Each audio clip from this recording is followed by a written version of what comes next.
Hello friends, welcome back. I have already discussed about three main types of eating disorders in my last video. In this video, I am going to discuss about some other types of eating related disorders. The first type is other specified feeding and eating disorder. This diagnostic category includes eating disorders or disturbances of eating behavior that cause distress and impair family, social, or work function, but do not fit the other categories. In some cases, this is because the frequency of the behavior does not meet the diagnostic threshold. For example, the frequency of binge in bulimia or binge eating disorder or the weight criteria for the diagnosis of anorexia nervosa are not met.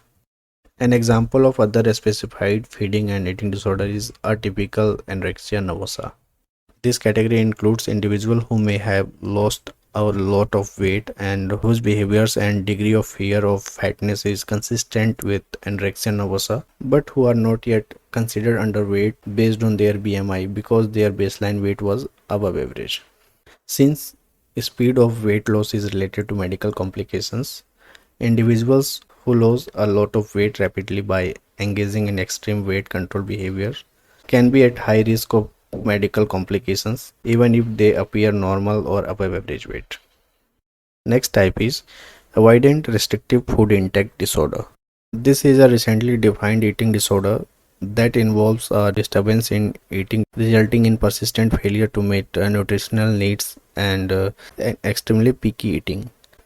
In this disorder, food avoidance can be due to one or more of the following: low appetite and lack of interest in eating or food avoidance based on sensory characteristics of food, for example, texture, appearance, color, or smell, anxiety or concern about consequences of eating, such as fear of choking, nausea, vomiting, constipation, an allergic reaction, etc. The disorder may develop in response to a significant negative event, such as an episode of choking or food poisoning, followed by the avoidance of increasing variety of foods. The next type is pica. Pica is an eating disorder in which a person repeatedly eats things that are not food with no nutritional value. The behavior persists over for at least 1 month and is severe enough to warrant clinical attention. Typical substances ingested vary with age and availability and might include paper, paint chips, soap, cloth, hair, string, chalk, metal, pebbles, charcoal or coal or clay. Individuals with pica do not typically have an aversion to food in general. Their behavior is inappropriate to the developmental level of the individual and is not part of a culturally supported practice. If we talk about onset of pica, pica may first occur in childhood, adolescence, or adulthood, although childhood onset is most common. It is not diagnosed in children under age 2, as putting a small object into their mouth is a normal part of developmental for children under 2.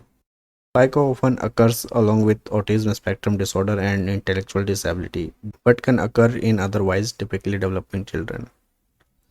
A person diagnosed with pica is at risk for potential intestinal blockages or toxic effects of substances consumed, for example, lead in paint chips.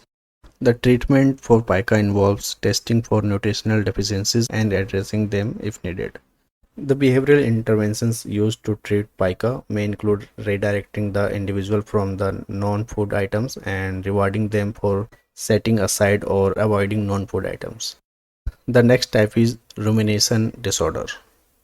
Rumination disorder involves repeated regurgitation and rechewing of food after eating, whereby swallowed food is brought back up into the mouth voluntarily and is rechewed and reswallowed or spat out.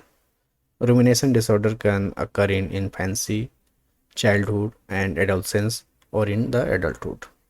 To meet the diagnosis of rumination disorder, the behavior must occur repeatedly over at least a month and not be due to gastrointestinal or medical problem, and must not occur as part of one of the other behavioral eating disorder which I have discussed earlier.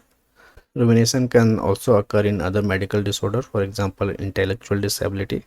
However, the degree must be severe enough to warrant separate clinical attention for the diagnosis to be made. Till now, we have discussed about different types of eating disorders.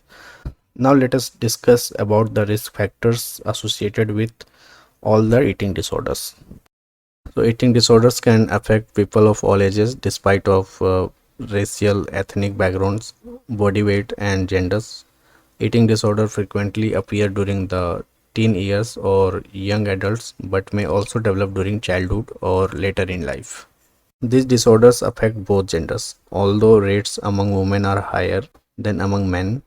Like women who have eating disorders, men also have a distorted sense of body image.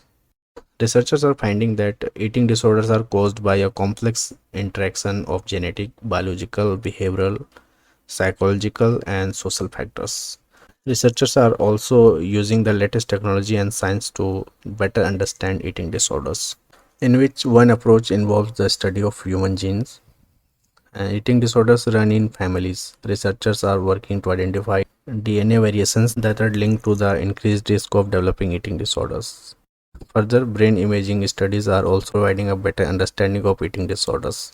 For example, researchers have found differences in pattern of brain activities in women with eating disorders in comparison with healthy women.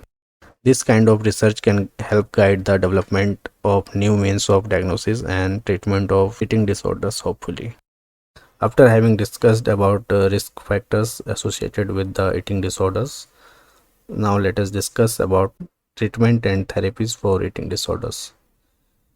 It is important to seek treatment early for eating disorders because people with eating disorders are at higher risk for suicide and medical complications. People with eating disorders can often have other mental disorders such as depression or anxiety or problem with substance use.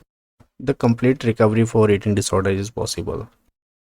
Treatment plans are tailored to individual needs and may include one or more of the following: individual, group, and or family psychotherapy, medical care and monitoring, nutritional counseling, and medications.